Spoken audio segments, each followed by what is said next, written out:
হয় আমাক আজি যোৱা বছৰৰ যে 18 ছেপ্টেম্বৰত হোৱা এনকাউণ্টাৰ হৈছিলে জংছাৰ মুছাহাৰী আৰু জনক ব্ৰহ্মৰ সেই ঘটনা সম্পৰ্কে যি ওৱান মেন কমিশ্যন গঠন কৰি দিয়া হৈছিলে তাৰ আজি দ্বিতীয়বাৰৰ বাবে শুনানি আছিল।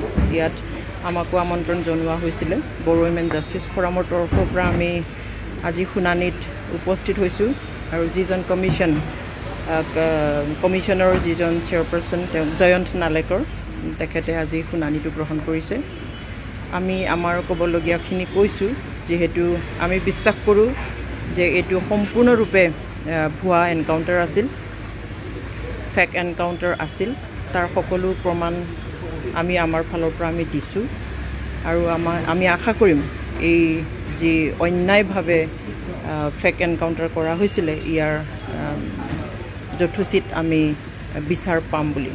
কাৰণ প্ৰতিটো কথা আৰম্ভৰ দিনৰ পৰাই তেওঁলোকৰ এক্সিডেণ্ট হোৱাৰ পৰা ফেক এনকাউণ্টাৰ কৰালৈকে তেওঁলোকৰ ডেড বডি, তেওঁলোকৰ হাতত দিয়া দুটাকৈ পিষ্টল, 8টাকৈ হেণ্ড গ্ৰেনেড, সেই তালৈকে সকলোবিলাক ফেক আমি যিখিনি দেখোঁ। কাৰণ তেওঁলোক 10 ঘণ্টাতকৈ বেছি পুলিচৰ হাতত আছিল।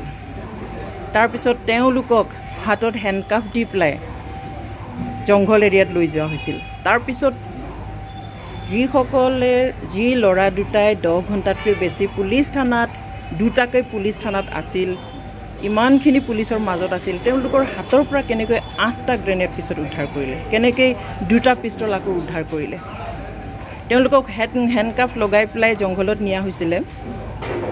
তেওঁলোক কেনেকৈ আকৌ পলাবলৈ চেষ্টা কৰিলে, তেওঁলোক আকৌ কেনেকৈ পুলিচক মানে নিজৰ সেই পিষ্টলেৰে মাৰিবলৈ উদ্যত হ'ল, কেনেকৈ? কাৰণ তেওঁলোকৰ হাতত হেণ্ডকাফ আছিল।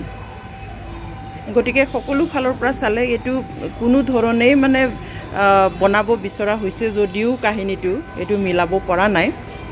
হয়তো কোনোবাই ক্ৰেডিট ল'বৰ কাৰণে কৰিব বিচাৰিছিল বা আমাৰ ল'ৰাবিলাকক মানে হিংসাৰ পথত আকৌ ঠেলি দিবৰ কাৰণে হয়তো সেইবিলাক কৰা হৈছিলে। গতিকে আমি গোটেই ঘটনাটো নিন্দা কৰিছোঁ। আৰু এটা ডাঙৰ কথা আমি ইয়াত কৈছোঁ যে যদি আমি ধৰি লওঁ যে ULBৰ সদস্য তেওঁলোক আছিল, তেনেহ'লে তেওঁলোকক এনেকুৱা ধৰণৰ অস্ত্ৰধাৰী সংগঠনৰ ল'ৰা বুলি ধৰি লোৱাৰ পিছত তেওঁলোকক হত্যা কৰি তেওঁলোকৰ ঘৰৰ মানুহক চৰকাৰে কেনেকৈ চাকৰি দিব পাৰিলে, সেইটো কণ্ট্ৰডিক্টৰী বিষয়।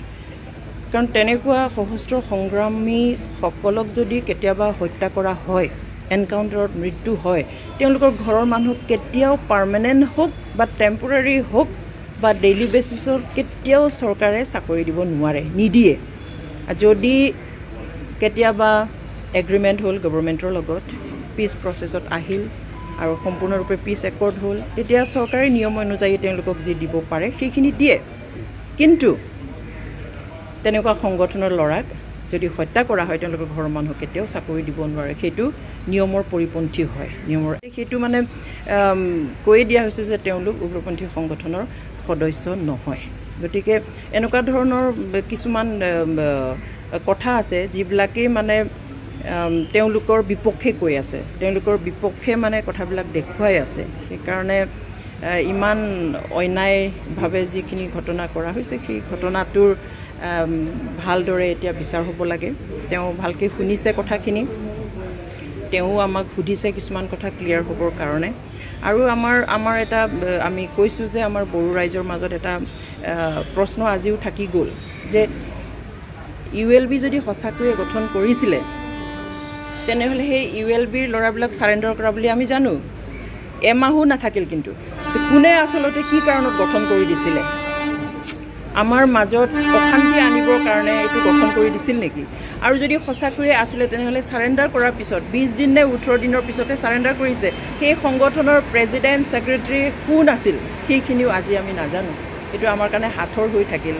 আৰু সেই হাথৰ হৈ থকা সংগঠনৰ নামত এনেই জংছাৰ মুছাহাৰী আৰু জনক ব্ৰহ্ম জীৱন দিবলগীয়া হ'ল। গতিকে আমি আশা কৰিছোঁ এতিয়া এই ওৱান মেন যিটো কমিশ্যন দিছে, এই কমিশ্যনৰ জৰিয়তে তেওঁলোকে বিচাৰ পাব আৰু তেওঁলোকৰ আত্মাই শান্তি পাব।